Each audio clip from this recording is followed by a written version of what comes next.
Montesquieu dit, le despote, il agit sur les peurs. Il utilise la peur. Et c'est ce que fait Sassou. Quand on envoie comme ça au Boa assassiner les Kuluna, les pseudo-Kuluna, mais c'est pour faire peur aux populations.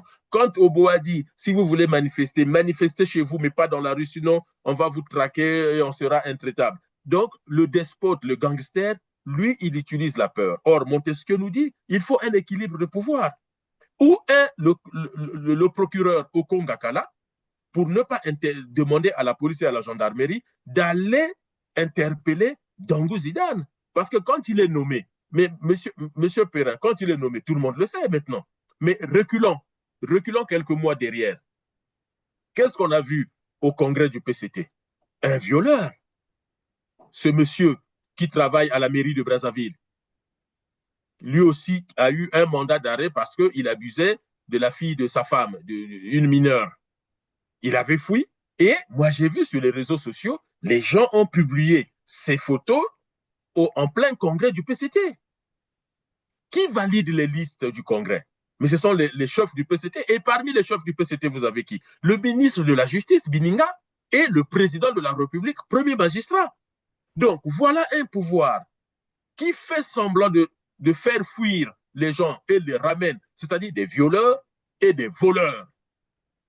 Alors, quelle est la moralité de Denis Sassou Nguesso? Avec quelle vertu, avec quelle moralité Sassou Nguesso dirige le Congo lorsque on remet dans le système des voleurs et des violeurs d'enfants? Oui, c'est là que moi je vous poserai donc la question, quel est finalement le message que l'État PCT, s'il faut appeler ça comme ça, a voulu ou veut envoyer envers les Congolais lorsqu'on récupère, j'allais dire, les déchets comme ça, c'est-à-dire bon, enfin, un voleur, puisque jusque-là, il est encore visé par un mandat d'arrêt international. Lorsqu'on récupère un tel criminel, quel est le message qu'on envoie envers les Congolais?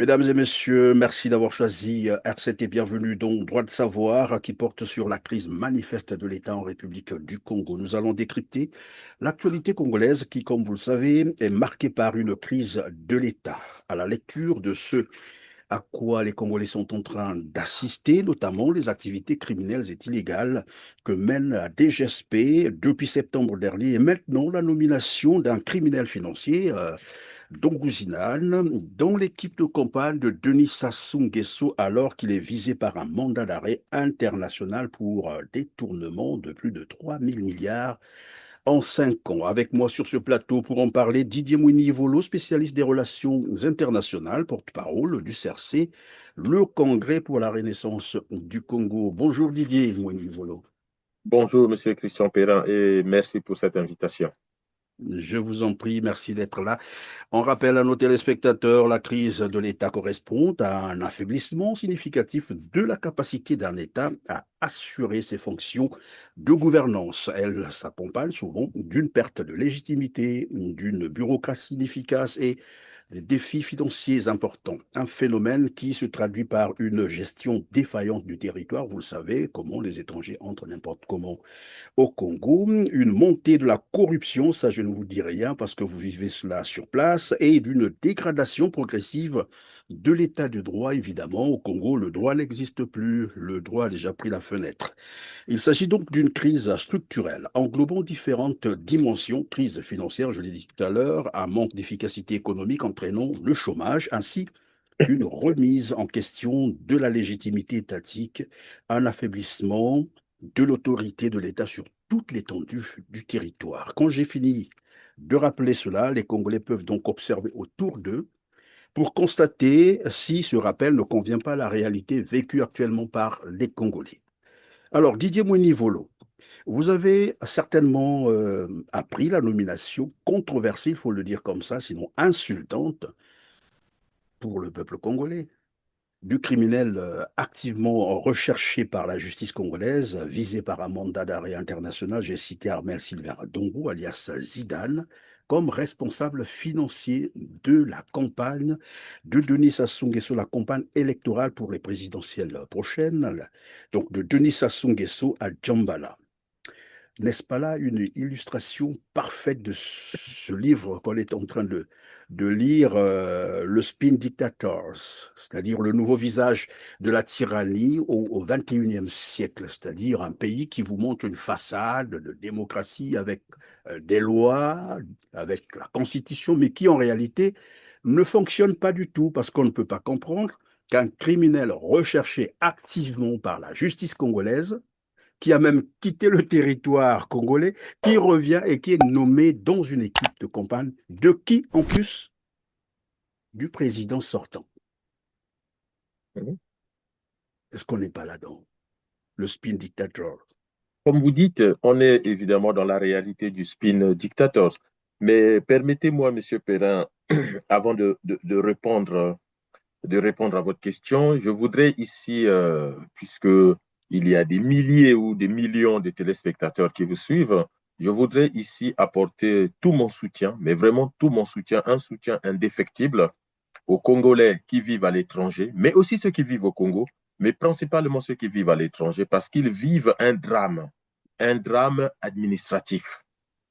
Les Congolais de l'étranger ont du mal à trouver des passeports et même à renouveler leurs passeports. Et aujourd'hui, en France, il y a un mouvement où on voit sur la toile beaucoup de Congolais qui travaillent, qui apportent beaucoup d'argent au Congo parce que les Congolais de l'étranger, mais comme les Africains, ils renvoient 3 fois plus d'argent au Congo que l'aide publique au développement. Ça, ce sont toutes les études internationales le montrent.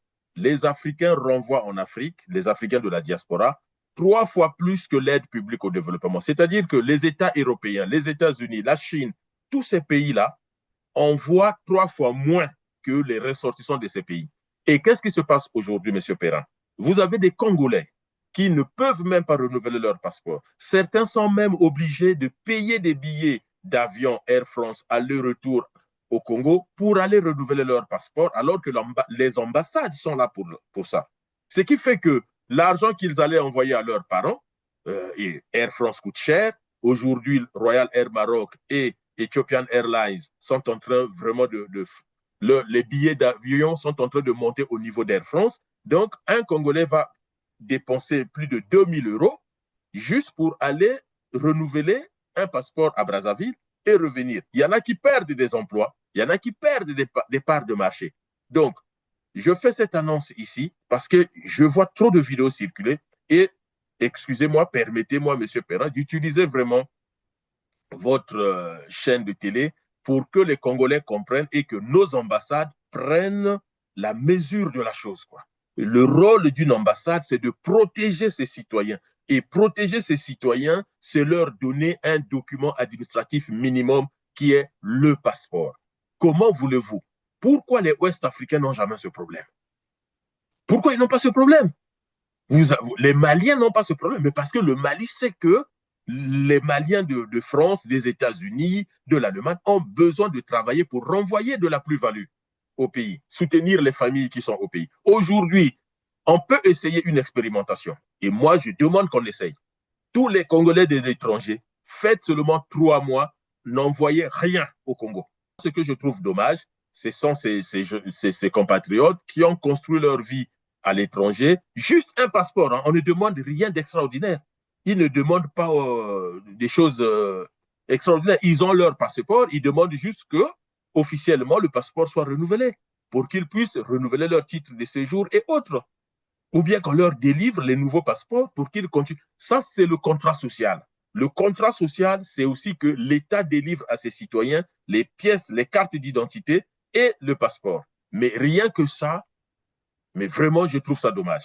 Maintenant, Oui, mais le revenons à... problème, c'est qu'au Congo, l'État a été privatisé, malheureusement. C'est ce que l'on constate aujourd'hui, surtout que ce passeport, d'ailleurs, Il faut aller dont voir qui en offre dans nos ambassades. la validité a été ramenée à 5, on ne sait même pas pour quelle raison, alors qu'avant, c'était 10 ans. Nous sommes un État irresponsable.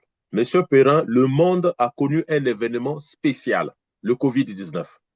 Il faut savoir que depuis le Covid-19, la plupart des États du monde, la France l'a fait, ont augmenté la durée de validité de leurs documents parce que le fait de fermer tout pendant 3 mois, ils ont bien vu les limites. Donc, la pièce d'identité, ils ont ajouté 10 ans, le passeport, ils ont aussi ajouté 10 ans. Et tous les pays ont augmenté la durée de validité, de sorte que si on se retrouve encore face à une situation qui fait qu'on puisse tout, en plus, bloquer le monde, vos ressortissants qui se retrouvent à l'étranger ne soient pas embêtés. Mais chez nous, alors, comme on nous le disait, Gongolo Masoke, le roi des contraires, le dieu des contraires, eh bien, là où les autres augmentent la durée de validité, nous, on baisse la durée de validité. Mais le Congo a toujours été en contre-courant du système international parce que, bon, on a des pouvoirs médiocres. Bon.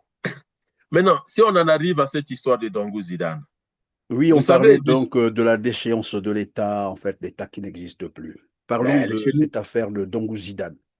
Alors, Dongou Zidane, première chose, quand j'ai vu circuler sur la toile la nomination de l'équipe de campagne de Denis Sassou Nguesso, donc président sortant, et j'ai vu le nom de Dongou Zidane, en fait, j'ai pris ça pour une blague, pour un fake news, parce que pour moi, ce n'est pas possible. Ce n'est pas possible pourquoi? Par rapport à ce que vous avez vous-même rappelé, Dangou Zidane est un agent du Trésor public. Il a été, bon, il n'a pas encore été jugé, mais il est suspecté d'avoir détourné 3 000 milliards de francs CFA. Il a fui, donc c'est un fugitif. Il y a donc un mandat d'arrêt international le concernant. Donc, aujourd'hui, il est nommé comme responsable financier de la campagne du président sortant. Mais M. Perrin, qui est Denis Sassou Nguesso? Il est président de la République, le premier magistrat du Congo. Le premier magistrat du Congo, c'est-à-dire celui qui est garant de l'indépendance de la justice, celui qui permet que chaque Congolais puisse jouir de ses droits, hein, lui en tant que garant, premier magistrat. Donc, celui qui est censé être le premier à exécuter les actes judiciaires. Donc, celui qui est informé lorsque le ministère de la Justice délivre un mandat d'arrêt international. Lorsque M. Bininga, ministre de la Justice, délivre ce mandat d'arrêt international, le premier à être informé, c'est Denis Sassou Nguesso. Et Denis Sassou Nguesso le nomme encore. C'est-à-dire que vous avez aujourd'hui au Congo le président de la République, garant de la justice, premier magistrat, qui nomme un fugitif dans sa direction de campagne. Or, qu'est-ce que la direction de campagne d'un candidat? Mais ça, c'est dans le monde entier. Dans le monde entier, lorsqu'on vous dit le candidat Trump, le candidat Emmanuel Macron, le candidat je ne sais pas quoi, l'équipe de campagne, plus le secrétariat national ou le secrétariat général du parti, si ce candidat gagne, les principaux postes, les postes de ministre, les postes de haute fonction, eh ben, ce sont ces gens-là qui se le partagent. Alors, Dongou Zidane va être qui? En réalité, si Sassou gagne, Dongou Zidane devient ministre de l'économie et des finances. Ou on le renvoie au trésor public, possible. On peut le renvoyer comme trésorier payeur général, mais en tout cas, puisqu'il a bien géré les finances de la campagne, et donc cette équipe-là, je prends un autre exemple, celui qui est chargé de garantir la sécurité de la campagne, il va travailler en lien avec le secrétariat général à l'intérieur du PCT. À la santé, pareil, parce qu'il faut garantir la santé. On a vu au congrès du PCT, il y avait une commission santé. Et ceux-là vont récupérer le ministère de la Santé. Donc, un voleur fugitif va devenir notre ministre des Finances ou encore un directeur de finances au ministère ou encore le directeur des douanes. Donc, mais ça, ce n'est pas nouveau, M. Perrin. On se souvient de cette comptable, je n'ai plus le nom, mais les Congolais se souviennent de cette comptable de l'hôpital Blanche Gomez. Je suis au collège ou au lycée. Lorsqu'on apprend que la comptable de l'hôpital Blanche Gomez a été suspendue pour le fait des détournements, quelques mois après, elle a été nommée comptable du CHU de Brazzaville. Mais on est coutumier avec Sassou. Sassou, c'était déjà comme ça. Quelqu'un qui a volé dans une petite direction ou dans un petit service, il est suspendu et on le remet dans un grand service. Et ça, c'était la pratique déjà. Est-ce que ça peut s'apparenter aussi à un système politique? Ça peut s'expliquer en politique? Oui, c'est le D'une despotisme, manière, c'est le gangstérisme. Ou peut-être une Parce que le manière d'avoir des gens soumis qu'ils pourraient tenir longtemps parce que ces gens-là ne peuvent pas se révolter contre lui parce qu'ils ont commis, ils ont certainement des actifs qui leur compromettent. Et oui, d'ailleurs, pour cela, vous avez, je crois, vous avez connaissance de cette petite vidéo, cet extrait où il dit lui-même, ceux qui n'azalaka mokondité, mais na wolo balabino, Yo Yibaka Awa, yibaka Osalaka wa Boyo. yibaka, Mais ainsi de oui, suite. soki ezalaka te mokonzi te bango moko na moko na moko nakoki kotelemisa boye nalobi yo ozalaka boye osalaka boye oyibaka awa. ça c'est le comportement d'un despote. Euh, au lycée, au lycée, on a étudié Montesquieu, l'esprit des lois. Mais que dit Montesquieu quand il distingue, comment on appelle ça, la République et, comment on appelle ça, et le despotisme. Là, on est, et puis la monarchie, et puis le despotisme. Mais Montesquieu dit, le despote, il agit sur les peurs. Il utilise la peur, et c'est ce que fait Sassou. Quand on envoie comme ça au Boa assassiner les Koulouna, les pseudo-Koulouna, mais c'est pour faire peur aux populations. Quand Oboa dit, si vous voulez manifester, manifestez chez vous, mais pas dans la rue, sinon on va vous traquer et on sera intraitable. Donc, le despote, le gangster, lui, il utilise la peur. Or, Montesquieu nous dit, il faut un équilibre de pouvoir.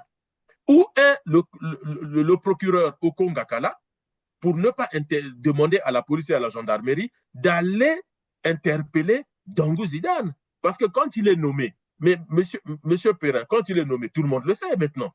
Mais reculons quelques mois derrière. Qu'est-ce qu'on a vu au congrès du PCT? Un violeur. Ce monsieur qui travaille à la mairie de Brazzaville, lui aussi a eu un mandat d'arrêt parce qu'il abusait de la fille de sa femme, une mineure. Il avait fui. Et moi, j'ai vu sur les réseaux sociaux, les gens ont publié ces photos en plein congrès du PCT. Qui valide les listes du congrès? Mais ce sont les chefs du PCT. Et parmi les chefs du PCT, vous avez qui? Le ministre de la Justice, Bininga, et le président de la République, premier magistrat. Donc, voilà un pouvoir qui fait semblant de faire fuir les gens et les ramène, c'est-à-dire des violeurs et des voleurs. Alors, quelle est la moralité de Denis Sassou Nguesso? Avec quelle vertu, avec quelle moralité Sassou Nguesso dirige le Congo? Lorsque on remet dans le système des voleurs et des violeurs d'enfants.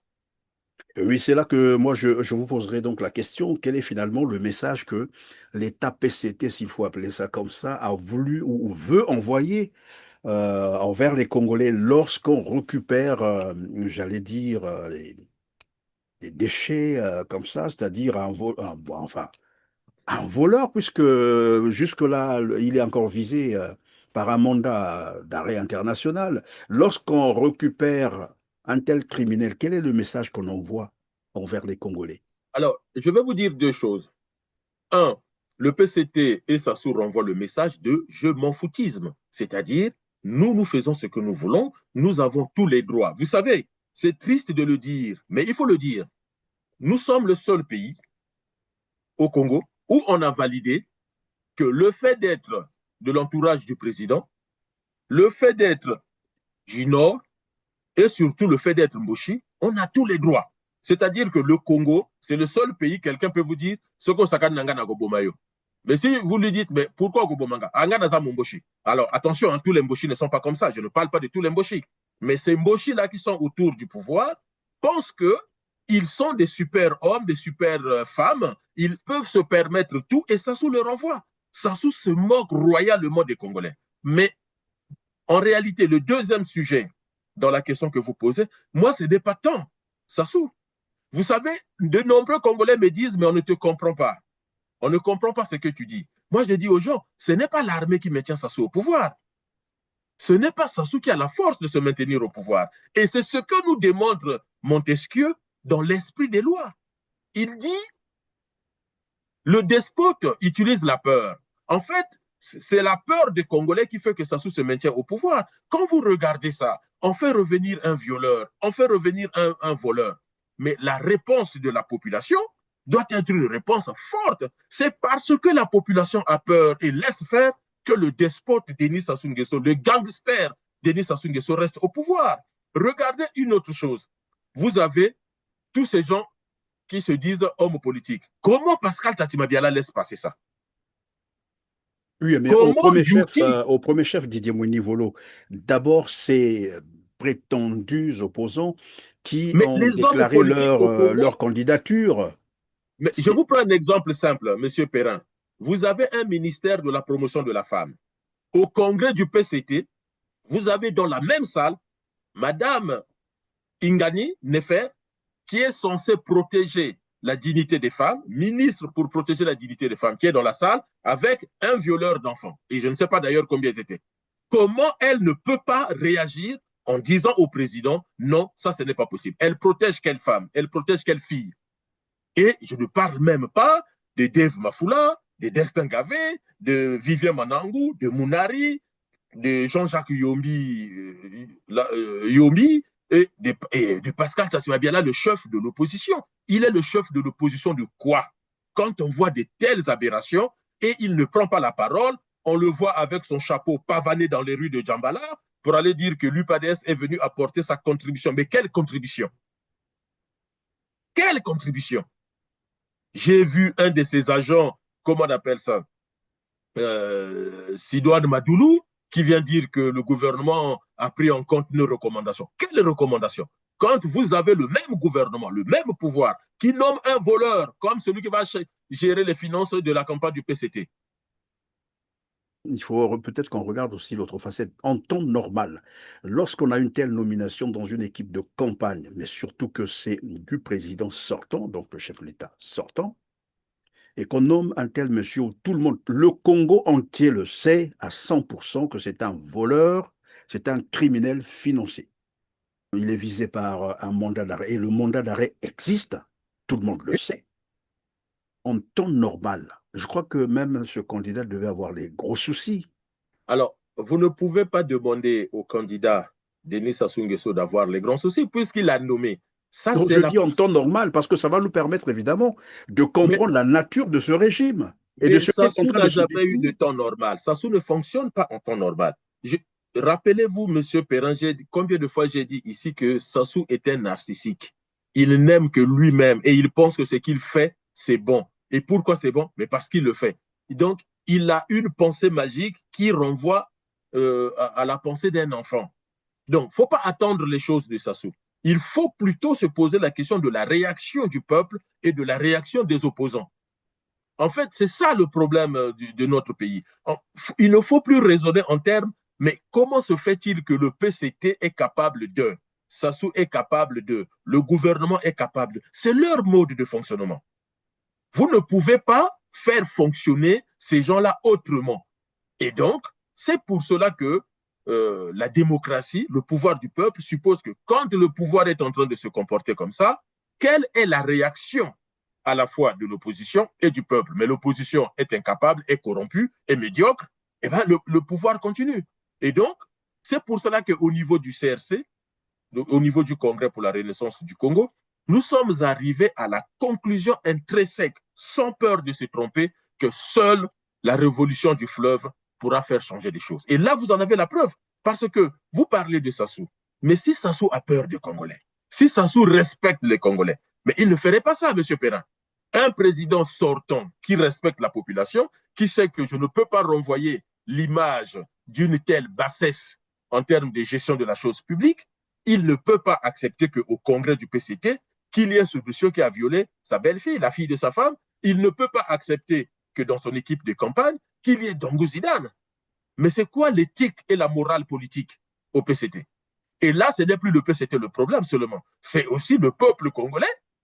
Margaret Thatcher disait quoi quand on lui disait il faut aider les Africains? Elle disait mais les Africains ont les dirigeants qu'ils méritent. Parce que s'ils ne veulent pas de ces dirigeants, qui les empêche de se soulever face à ces dirigeants? Alors, j'ai apprécié la vidéo d'un jeune Congolais qui accuse nous autres, nous les trompons avec les conséquences de la guerre de 97.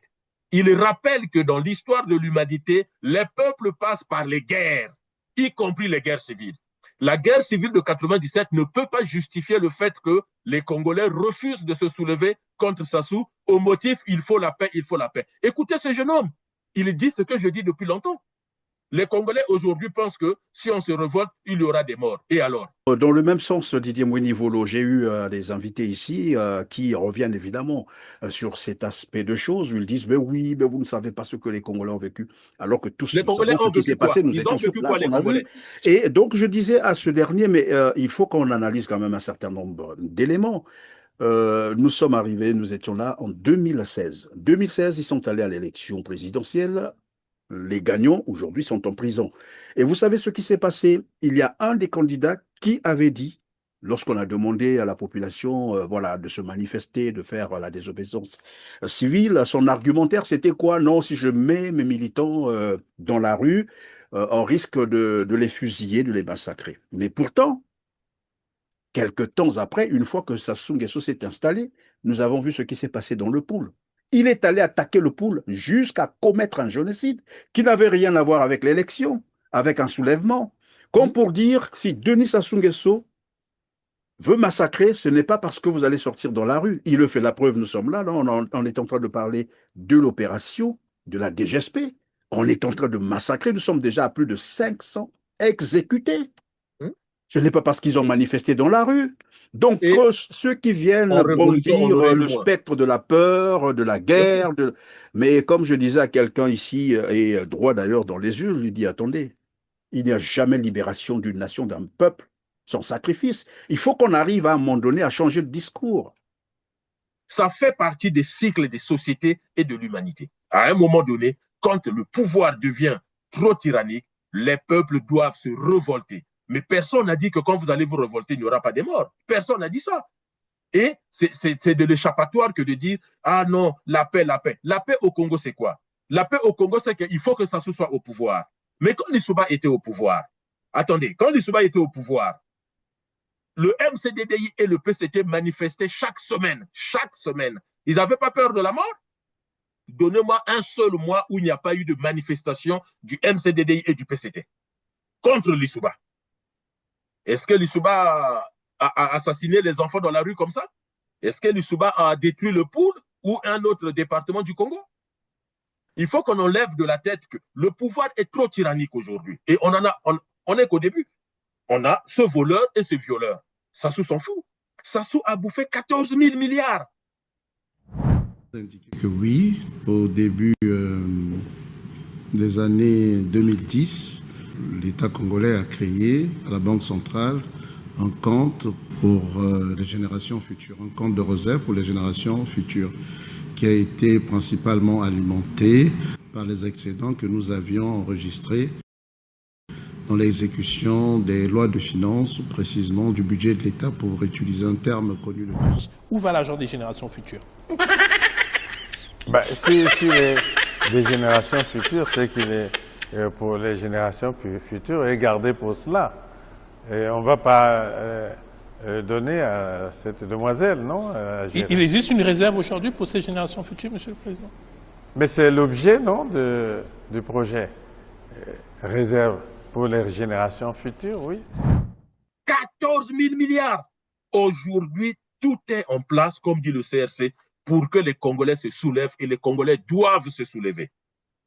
Oui, mais Didier Mouinivolo, puisque nous parlions tout à l'heure de la nomination de Dongou Zidane dans l'équipe de combat de Denis Sassou Nguesso, alors moi j'étais en train de réfléchir comme ça, me dire, mais lorsqu'on a une telle nomination et que nous avons des candidats voilà, qui prétendent conquérir la magistrature suprême et qui assistent à une telle situation, sont dénoncer encore, oui, ils vont crier, ils vont dire, mais s'ils n'arrivent pas à faire reculer, à faire renoncer au PCT cette nomination, ça veut dire que même à l'élection, ça ne sert à rien parce que à l'élection, ça sera pire. Ils vont prendre ça comme ça et puis ils vont bourrer les urnes et puis c'est un test là, à quelques jours de l'élection. C'est un test pour les Congolais.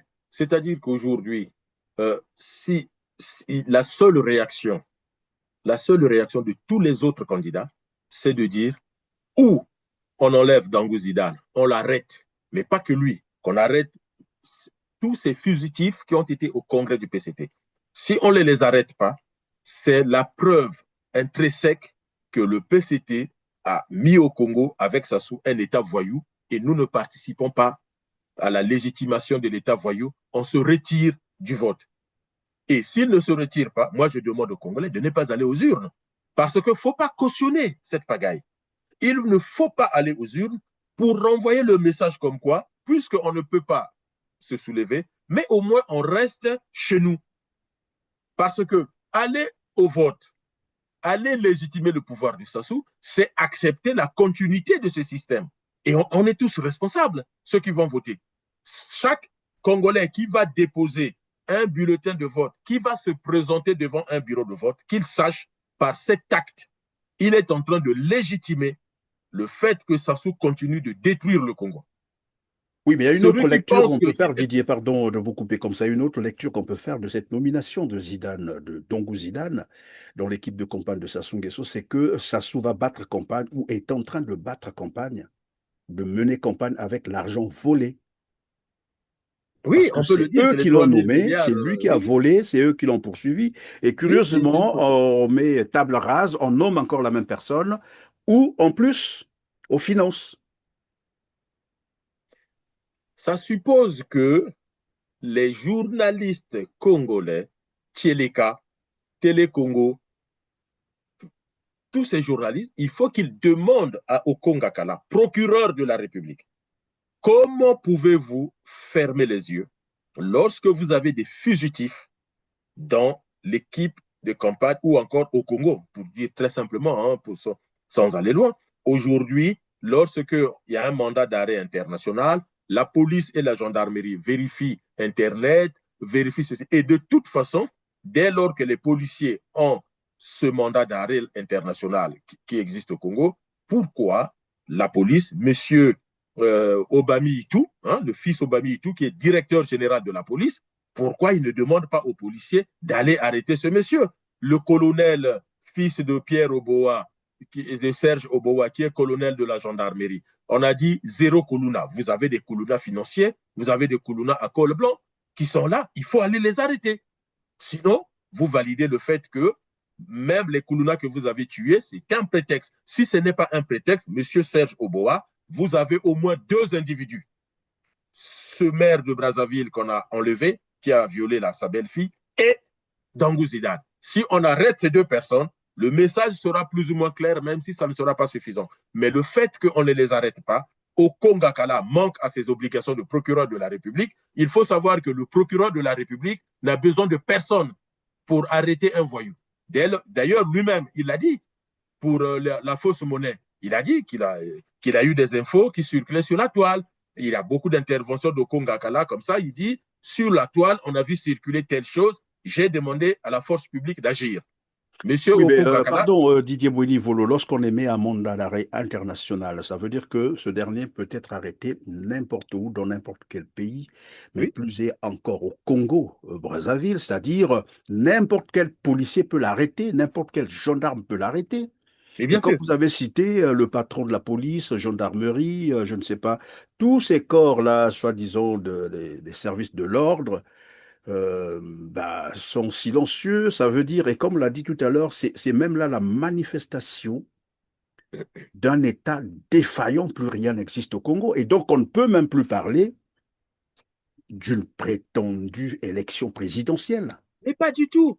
N'importe quel officier de police judiciaire, je ne parle pas de n'importe quel policier, le policier qui est affecté à la circulation ne peut pas le faire, mais tout officier de police judiciaire, qu'on appelle OPJ, officier de police judiciaire, qui croise Dongou Zidane dans la rue, contrôle d'identité. Il est autorisé par ses fonctions à procéder à des contrôles inopinés d'identité. Il se rend compte que c'est M. Dongou Zidane qui a un mandat d'arrêt. Eh bien, il arrête, il le dépose au premier commissariat de police et la procédure s'enclenche. Donc, tout officier de police judiciaire, tout officier de gendarmerie mandaté à faire ce travail-là devrait arrêter Dongou Zidane, devrait arrêter tous ces fugitifs qu'on a vus au congrès du PCT. Donc, aujourd'hui, quel est le sens d'aller à l'élection présidentielle avec une telle réalité? Moi, je pense que tous les autres candidats, vaut mieux qu'ils arrêtent et qu'ils disent à Sassou, bon, on a compris, on n'a pas les moyens de te battre, mais on ne va pas non plus légitimer ton pouvoir. Et donc, nous ne sommes plus candidats et se retire. C'est un courage citoyen, c'est un courage politique à faire. Bien, merci Didier Willy Volo. On va passer à l'autre volet de notre entretien aujourd'hui. L'actualité, c'est aussi la concertation politique de Djambala. Et on va d'abord écouter une interview, en fait, c'est un extrait de la réponse que donnait Parfait Iloki, le porte-parole du Parti congolais du travail, au sortir bien sûr de cette concertation, avant de vous faire réagir. Suivez. Nous pensons qu'il était bon de discuter avec les autres sur les principes élémentaires d'organisation d'une élection. Nous sommes conscients que dans 3 semaines, nous allons à l'élection. Ce ne sont pas les recommandations de cette concertation qui vont s'appliquer sur l'élection qui va arriver. Mais c'est important de savoir que chaque fois, nous savons bondir, rebondir, nous savons voir loin. Ce qui fait qu'aujourd'hui, nous appliquons les recommandations de la concertation d'Owando.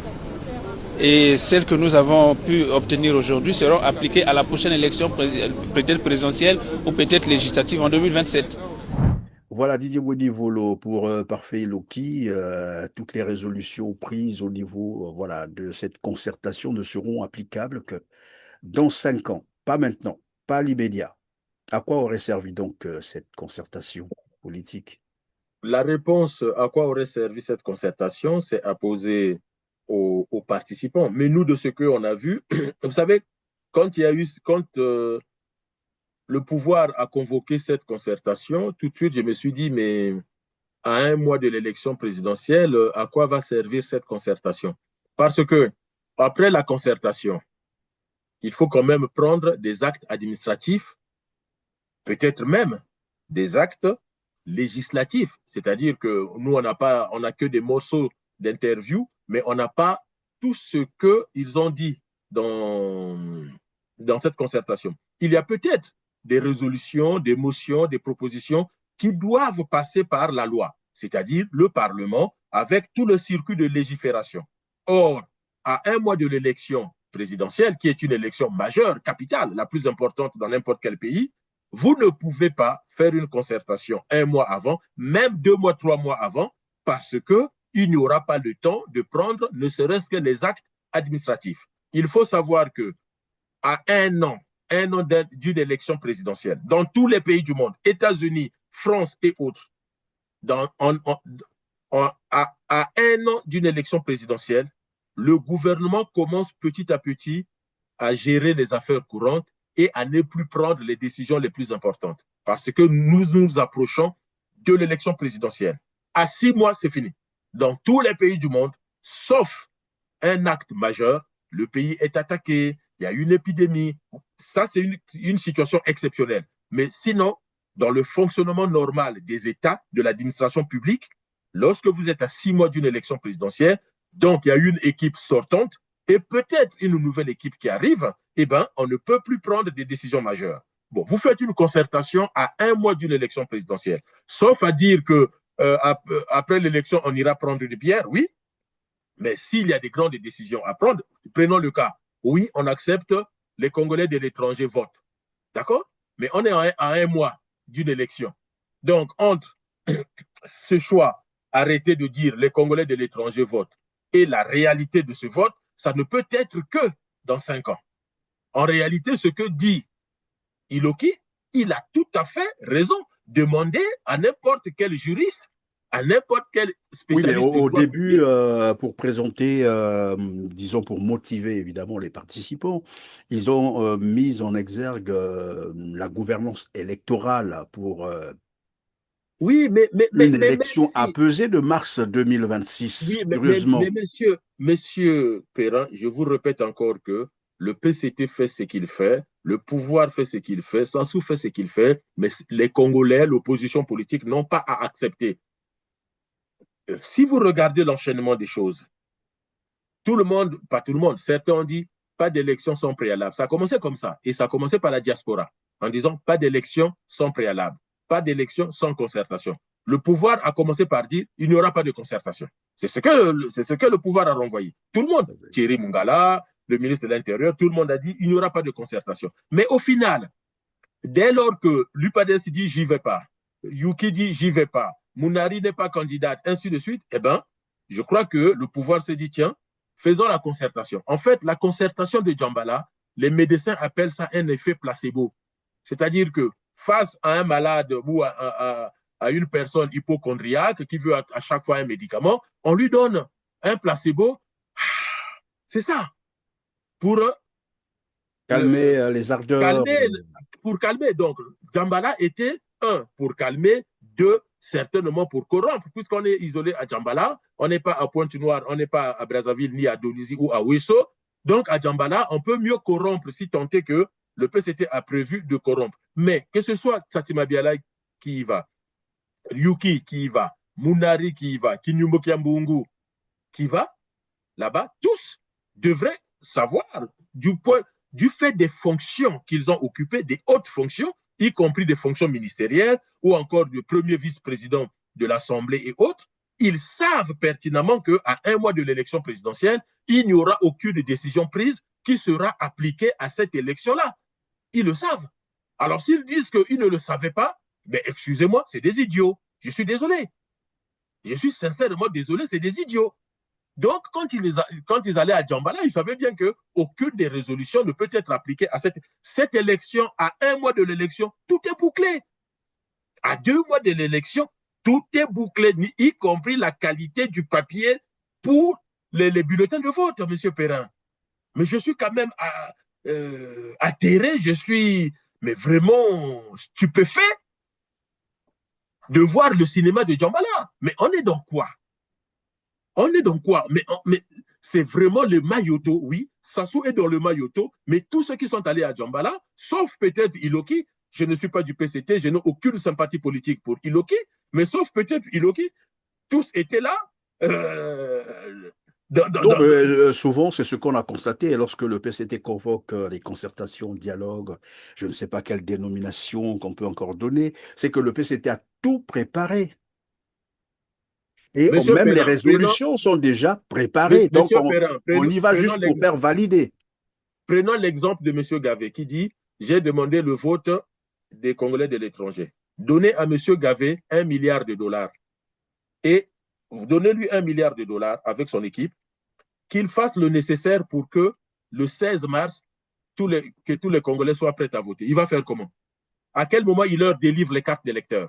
Minimum. Les Congolais de l'étranger ont tous des passeports, il n'y a pas de souci. Mais à un mois d'une élection présidentielle, qui va délivrer les cartes d'électeurs? D'abord, qui va faire le recensement administratif de ces Congolais-là? Oui, mais le problème, c'est de dire j'ai demandé, voilà une sorte de revendication pour faire un clin d'œil, probablement à la diaspora. Mais lorsqu'on dit j'ai demandé, ça ne veut rien dire. Tout ce qui compte, c'est d'abord des résolutions qui ont été prises. Et comment seront-elles appliquées? Parce que les mêmes dialogues ont déjà eu lieu, les concertations, il y en a plein, c'est ce que j'allais vous dire. Jusqu'aujourd'hui. Et ce que les gens attendaient, c'est désormais peut-être l'utilisation des cartes d'électeurs biométriques. Ça n'a pas été fait. Sassou, c'est un bon médecin politique. Vous cherchez un placebo, il vous donne un placebo. Et il n'en fera rien. Et c'est ça le génie de Sassou Nguesso. Vous demandez une concertation, il vous donne une concertation. Mais les documents de cette concertation n'arriveront jamais sur sa table puisque le pouvoir et le PCT savent. Il y a une chose aussi que je voulais vous dire. On a dit concertation, c'est ça? On dit dialogue. Oui. On dit dialogue, on dit concertation, c'est ça? Oui, concertation. Regardez la salle. Moi, je suis coutumier des salles de conférence. Regardez les salles dans lesquelles ont lieu les concertations et les dialogues. Ce ne sont pas les salles de concertation. Première chose, dans une salle de concertation, de négociation, de dialogue, il n'y a pas de pupitre. D'accord? Il n'y a pas de pupitre. Il n'y a pas de micro où ce sont les membres du gouvernement qui viennent parler au micro et tout le reste, vous êtes assis comme si vous assistiez à une conférence. Comme à l'église, en fait. Oui, c'est comme à l'église. Quand on dit la concertation, ça suppose qu'on est tous au même niveau, on se met autour d'une table ronde. On appelle ça, en management, c'est ce qu'on appelle la table de négociation. Or, le modèle de la présentation des salles de conférence, des concertations chez nous, on appelle ça le modèle hiérarchique. C'est-à-dire là où sont les chefs et là où sont les subordonnés.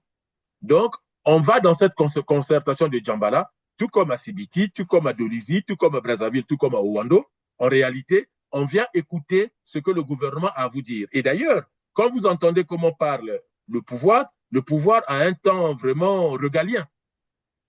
Hein, le pouvoir a vraiment prend une Un posture temps assez condescendant régalienne, d'ailleurs. mais très c'est ça, très hautain et autres. Et en face, eh ben, vous avez l'UPADS, le FCDDI, Yuki, tout ce que vous voulez, et qui écoutent religieusement. Et après, ils disent, ah oui, j'ai fait de bonnes propositions. Mais de qui on se moque? On se moque de qui?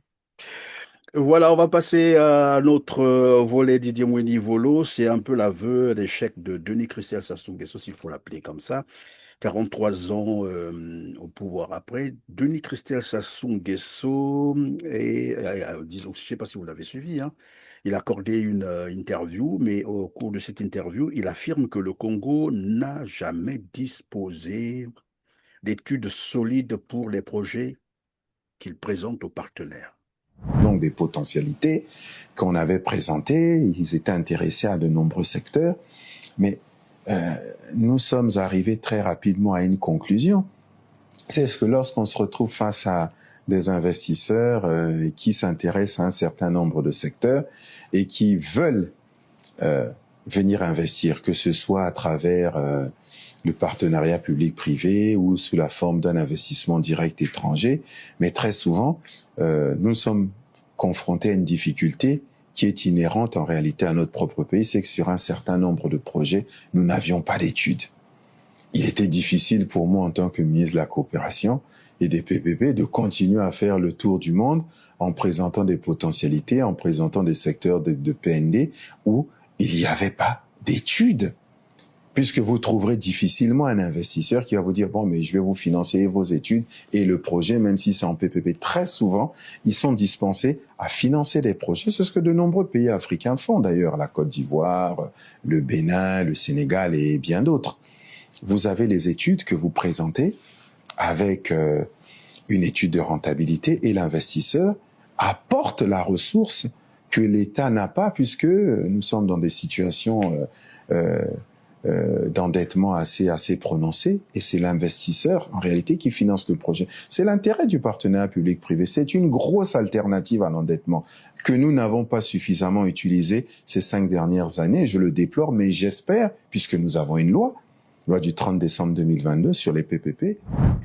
C'est plus que de l'amateurisme. Est-ce que on peut croire finalement que Denis Sassou Nguesso a passé tout son temps pour des voyages, comment appeler ça, de jouissance, des voyages, de tourisme, c'est ça? Toutes les balades qu'ils étaient en train de faire là, voyage par-ci, voyage par-là, on va voir les partenaires, nous avons reçu tel autre partenaire, et on voit ça à Télé Congo tous les jours. Et 43 ans après, Denis Christel Sassou Nguesso vient vous dire le Congo n'a pas d'études pour les projets que l'on présente aux partenaires. Comme vous dites, M. Perrin, j'ai regardé cette intervention. La première chose qu'on peut poser, c'est qui parle. Alors, ce monsieur Christel Denis Sassou Nguesso, c'est le fils du président, l'enfant chéri du président, si on en croit les réseaux sociaux, avec des sobriquets Kiki le pétrolier, Mwanandeya, The One, tout ce que vous voulez. Donc, les qualificatifs très flatteurs. Et Christel Denis Sassou Nguesso a l'avantage d'être le fils du président et il est ministre de la coopération internationale chargé du partenariat public-privé. En réalité, c'est le premier ministre bis. Et quand vous regardez, d'ailleurs, il y a eu un conflit au début quand il a pris ce portefeuille avec le ministre des Affaires étrangères, je ne sais plus comment on l'appelle, M. Ngakoso, c'est ça? Oui, Ngakoso, oui. Hein, Ngakoso. Donc, il y a eu un conflit et il y a même une interview où les deux sont là, où on pose la question comment ils se partagent l'espace international. Et donc, Christel Denis Sassou Nguesso disant qu'il attendait le décret de nomination. Et quand vous lisez le décret de nomination, moi je l'ai lu, on dit tout ce qui a trait à l'argent doit passer par lui. C'est-à-dire que même les autres ministres, quand ils vont à l'extérieur, dans le cadre de leur département, à un niveau donné, il faut qu'il passe par le ministère de la coopération internationale chargé du partenariat public-privé. Ça suppose que Christelle Denis Sassou Nguesso a eu tous les moyens nécessaires, en plus l'avantage du fils du président, pour faire passer des lois, pour faire avancer les choses, pour faire avancer ses projets à lui, sans passer par Colline Makosso qui peut lui dire, moi je suis Premier ministre, je n'autorise pas ça. Il avait cet avantage-là. Maintenant, quand il dit qu'il a des partenaires, c'est ce qu'il dit. Hein. Il dit aux journalistes, vous savez que j'ai des partenaires, mais ils arrivent, ils se rendent compte que dans quoi ils veulent investir, il n'y a pas d'études de prospective, il n'y a pas le préalable que le Congo devait faire, il n'a pas été fait. Mais rappelez-vous, dès la première visite, dès sa première sortie en France, Christelle Sassou Nguesso vient avec une forte délégation, je crois, de 4 ministres pour rencontrer le MEDEF. Vous vous souvenez de ça? Et donc, il vient pour rencontrer le MEDEF, mais écoutez ce qu'ils disent. Alors, je vais vous dire une chose.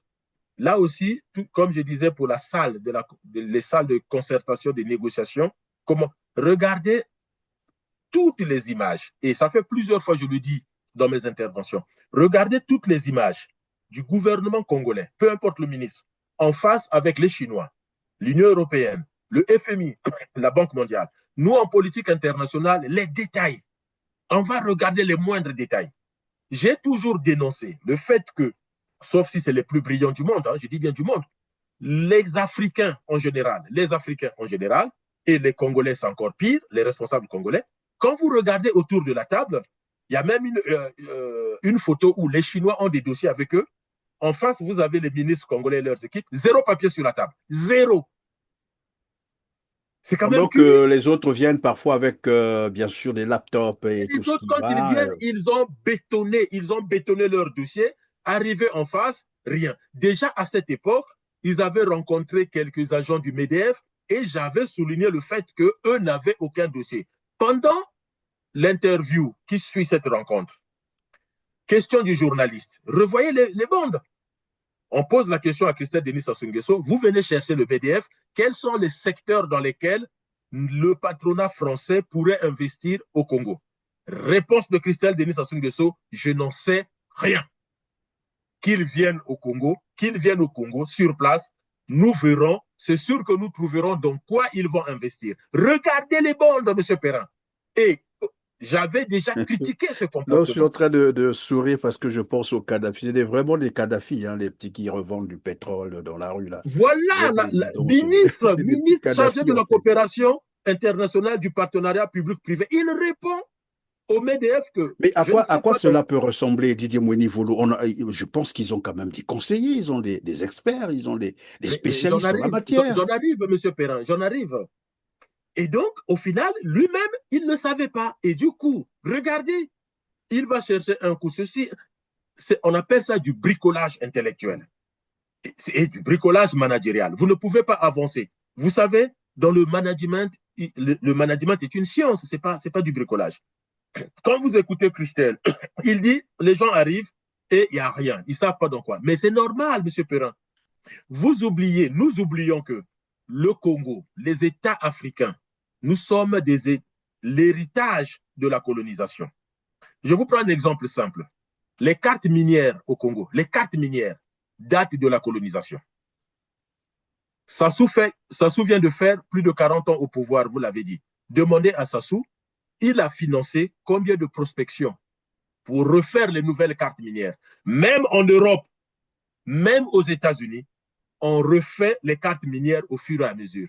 Au Congo, en Afrique noire, les cartes minières datent de, comment on appelle ça, de la colonisation. Donc, l'État congolais n'a pas financé une étude prospective des richesses du sol et du sous-sol congolais. Même les terres agricoles, on n'a pas prospecté ailleurs. Donc, et ce que Christelle Denis Sassou Nguesso, dès les premiers voyages, il ne s'est pas rendu compte. Il se plaint. En fait, qu'est-ce qui se passe? Le premier chapitre qu'il dit, il n'a pas tort. Mais quand il s'est rendu compte de cela, qu'est-ce qu'il a mis en place comme méthodologie de travail, comme travail avec son père pour pallier, pour solutionner? Or, il énumère une série de problèmes, mais il ne vous propose pas des solutions. C'est de la médiocrité. Oui, La mais Didier médiocrité. Mounivolo, le fait de déclarer cela, est-ce que ce n'est pas un aveu d'échec? Parce que là, il est en train, en fait, dans ses propos, on peut lire le bilan de ses 5 ans de ministère. C'est ce que Mais ça le veut bilan, dire. non, mais est-ce que le bilan est toujours positif? Mais ils Les ont gens dit sont que le venus bilan chanter le était bilan positif. positif. Voilà pourquoi je dis là, c'était un aveu d'échec. Quand Mais, quelqu'un vous dit, un ministre vous dit, le Congo n'a pas d'études et donc cela a fait défaut dans toutes les négociations qu'il a eu à mener. Mais c'est un échec cuisant. mais l'échec, ce n'est pas que le Congo ne puisse pas avoir des études. L'échec vient du fait que le Congo n'a pas d'études prospectives pour avoir la réalité des faits et attirer les investisseurs, mais l'échec vient du fait que lui n'a rien fait. C'est Collinet ce n'a que rien ça veut dire. Il n'a Sassou n'a rien rien. fait. Il n'a, en fait, Donc, et il n'a pas d'ailleurs, rien faire. C'est dites-moi ce si que je ça me veut trompe, dire. hein, le fauteuil de 30 jours pour convaincre en toute transparence, Christelle Denis Sassou Nguesso n'est jamais venu. Je crois qu'il n'est pas venu. Je Mais ne sais parce, pas s'il est passé, mais je ne sais je pas. ne l'ai Je pas n'ai pas vu, vu. je n'ai pas vu. Peut-être que bon, ils n'ont pas publié ces images-là, mais peut-être parce qu'ils savaient aussi que l'échec était total et moi, je ne viendrai pas pour valider l'échec d'un gouvernement qui est là. Et puis, n'oubliez pas une chose, Christelle le dit, mais vous savez que Christelle vient d'échouer à prendre le poste du secrétaire général du PCT. Est-ce qu'il n'est pas en train de régler aussi les comptes en disant, bon, moi maintenant je vais aller dire la vérité. Mais en disant la vérité, il se fourvoie lui-même aussi parce qu'il est comptable de cet échec. Il est au premier rang en tant que fils du président de cet échec. Mais souvenez-vous, il y a quelques années, M. Perrin, Oui. Christelle Denis Sassou Nguesso avait déjà fait le même exercice. Il s'attaquait à qui? Aux juges. Que les investisseurs ne viennent pas parce que les juges ne prennent pas les bonnes décisions. Mais là aussi, quelle est la réforme judiciaire qui a été mise en place pour permettre aux investisseurs de venir? Mais je l'ai dit aux Congolais parce que les gens ne m'écoutent pas, M. Perrin. Sur votre chaîne, j'ai dit, Christelle ne trouvera aucun investisseur. Aucun.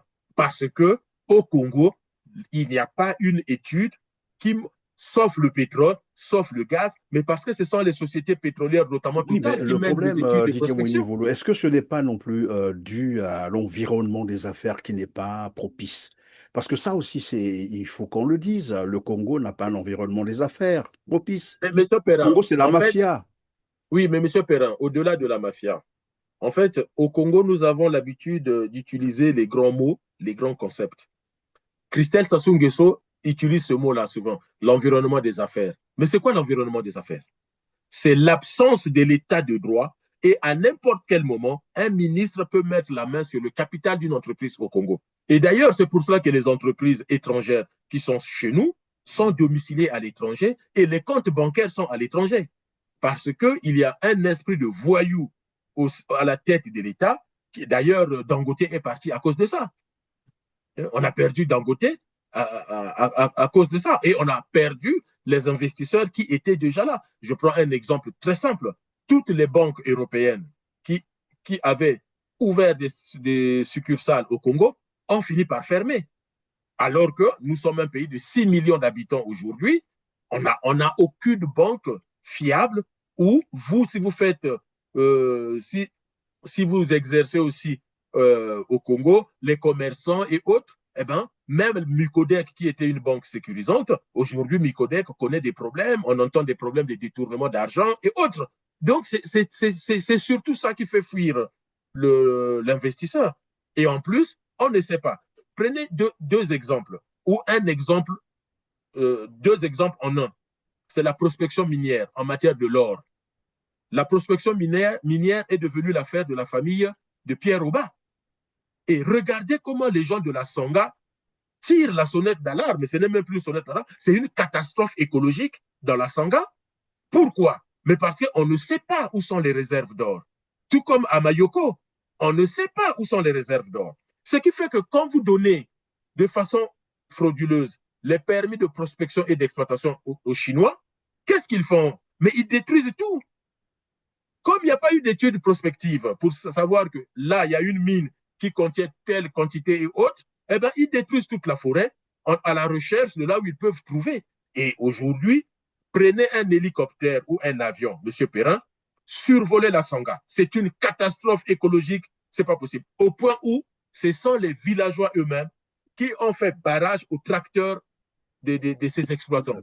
Oui. Vous avez vu les vidéos, mais c'est bien entendu. Didier Wedi Volo, il nous reste quelques 2 minutes seulement pour terminer. Ben voilà, on va finir avec ce dernier volet. L'autre, on y reviendra prochainement.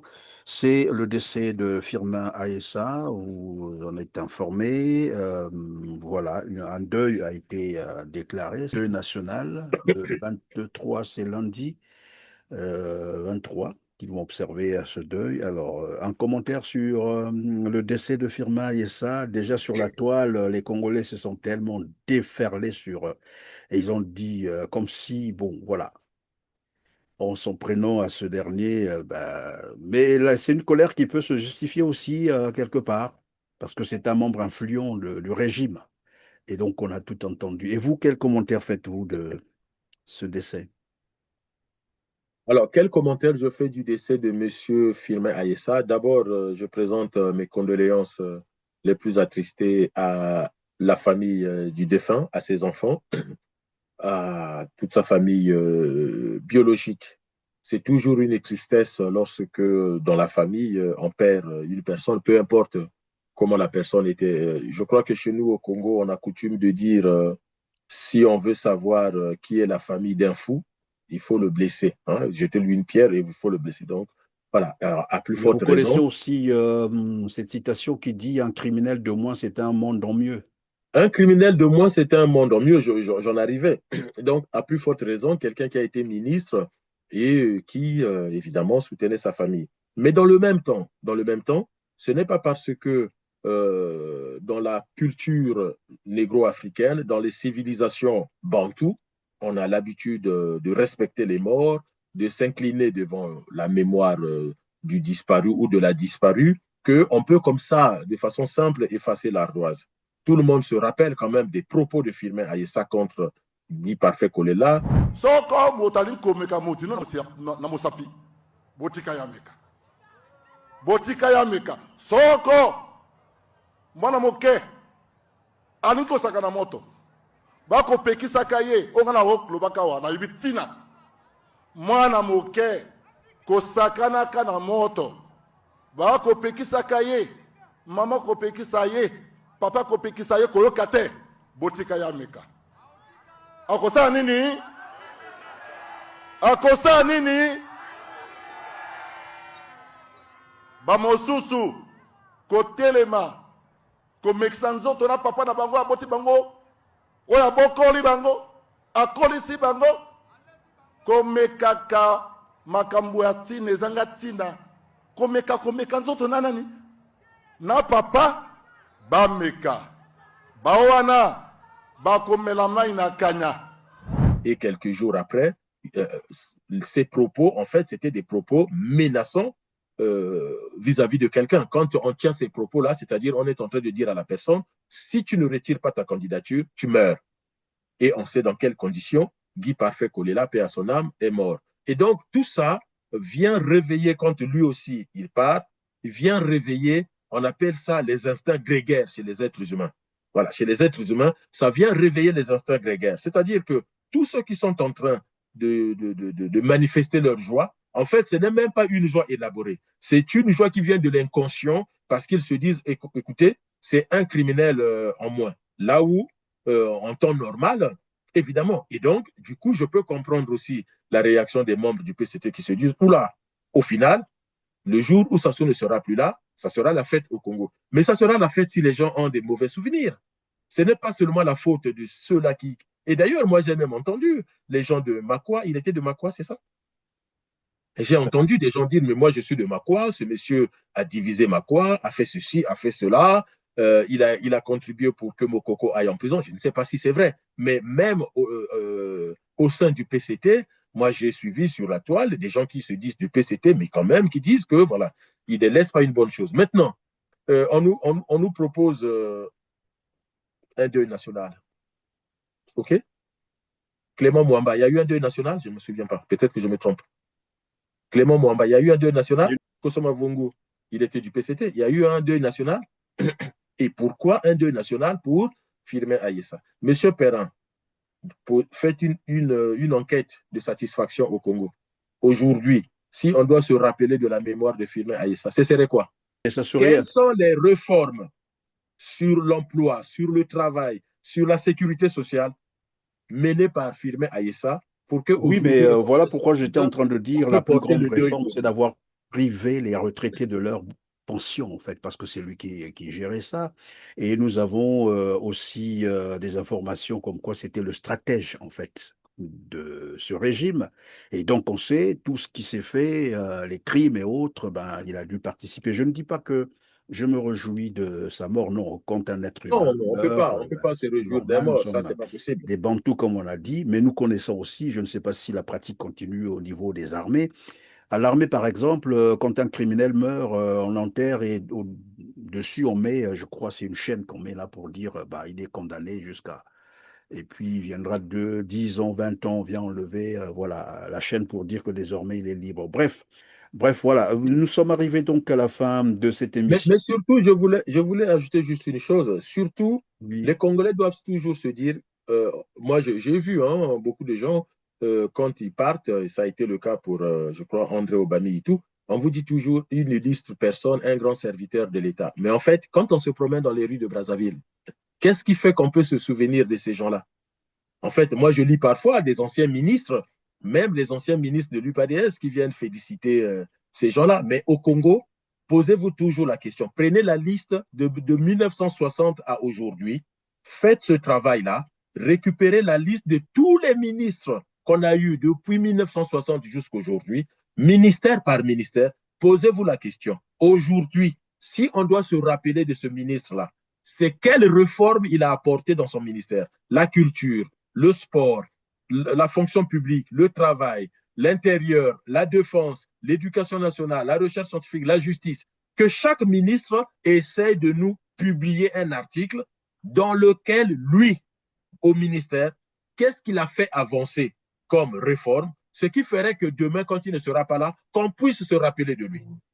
C'est ça l'État. Et nous sommes dans des États de type moderne. Moi, les histoires des traditions, je les respecte, mais attention, nous gérons d'abord et avant tout des États modernes. On a un peuple qui souffre. Il faut que le peuple vive et se rappelle, tiens, à l'époque de tel ministre, c'est lui qui a créé tel type de situation. Là, on est maintenant bien. Le ministre de la Santé, ministre des Affaires sociales, qu'est-ce qu'ils ont laissé comme héritage? Oui, mais le problème, c'est beaucoup plus l'hypocrisie des Congolais aussi. De toute façon, bien sûr, on le sait, hein, quand quelqu'un meurt, il est sanctifié, il devient saint. Voilà, générationnelle. C'est vrai que tous nous passerons par là, mais il faut qu'on arrête aussi l'hypocrisie. Voilà, c'est bien sûr. Et donc, aujourd'hui, il appartient au PCT, il appartient à Denis Sassou Nguesso, qui vient de perdre son beau-père, il appartient aux membres du gouvernement de se dire, tiens, au final, nous faisons mal. Regardez comment une partie de la population peut se réjouir de la mort d'un ministre. Nous faisons mal. À partir d'aujourd'hui, corrigeons. Je vous dis encore ce que je vous disais par rapport à Christelle. Ce n'est pas de se rendre compte que les choses ne marchent pas ou il y a des manques. Mais comment on corrige les manques? Et c'est ça, c'est là où on va rencontrer le management. C'est-à-dire la capacité à trouver des solutions face aux problèmes. Or, eux, ils vous disent qu'il y a des problèmes. Ah, les Congolais se moquent de la mort d'Aïssa. Mais posez-vous la question. Quelle est la cause causante non causée, comme nous disaient nos profs de philosophie au lycée? C'est ça. Voilà, tout le monde y passera, c'est la voix de tout le monde, personne n'échappera là, nous tous nous allons passer par là, mais comme disait d'ailleurs Martin Luther King, chaque mort a une cause, la vôtre sera laquelle? Pendant que vous êtes en vie, c'est à ce moment qu'il faut préparer sa mort et savoir pourquoi devrait-on mourir. Alors, qu'est-ce que vous avez fait sur Terre pour que les gens se souviennent de vous? Merci par là, on met donc terme à notre émission. Je vous laisse une petite minute pour conclure. Alors, en conclusion, moi, je dirais aux Congolais de réfléchir à deux fois avant d'aller au vote, parce que quand on voit la situation du pays aujourd'hui, quand on voit cette amitié entre le pouvoir et les pseudo-opposants que nous avons au Congo, les Congolais doivent savoir que ce sont eux qui ont la clé du succès. La clé du succès passe par plusieurs choses, parmi lesquelles le fait de se soulever face à la tyrannie. La révolution, le Christ est un révolutionnaire. Et la révolution, peut manger ses propres enfants, mais il ne faut pas qu'on ait peur de ça. Il faut que les gens disent à un moment donné stop. Maintenant, si les Congolais ne peuvent pas se soulever, j'ai un dernier mot à leur dire, je le répète, eh bien, qu'ils restent chez eux le jour du vote, qu'ils n'aillent pas au bureau de vote valider un pouvoir mafieux, un pouvoir de gangsters, alors qu'eux, ils souffrent. Qu'ils restent chez eux avec leur souffrance et qu'ils laissent le pouvoir se débrouiller seul, qu'il aille demander, je ne sais pas, aux anges de descendre du ciel pour voter pour eux, mais que les Congolais ne se déplacent pas. Mais si les anges pouvaient descendre, j'espère que David n'allait pas se battre avec Goliath comme ça. David s'est d'abord battu et Dieu nous accompagnera. Mais si vous n'osez pas, Dieu ne sera jamais là. Comme qui dirait, aidez-vous. Salah, Sambila, Sambila, Salah. Voilà, aidez-vous. Aide-toi et le ciel t'aidera. Merci. Sur ce, on met terme à cette émission, mesdames, messieurs. Merci de nous avoir suivis. Cliquez sur le petit pouce en l'air juste en bas de la vidéo. Partagez-la, partagez cette émission, s'il vous plaît, et dites-nous en commentaire ce que vous en pensez. À très bientôt. Merci.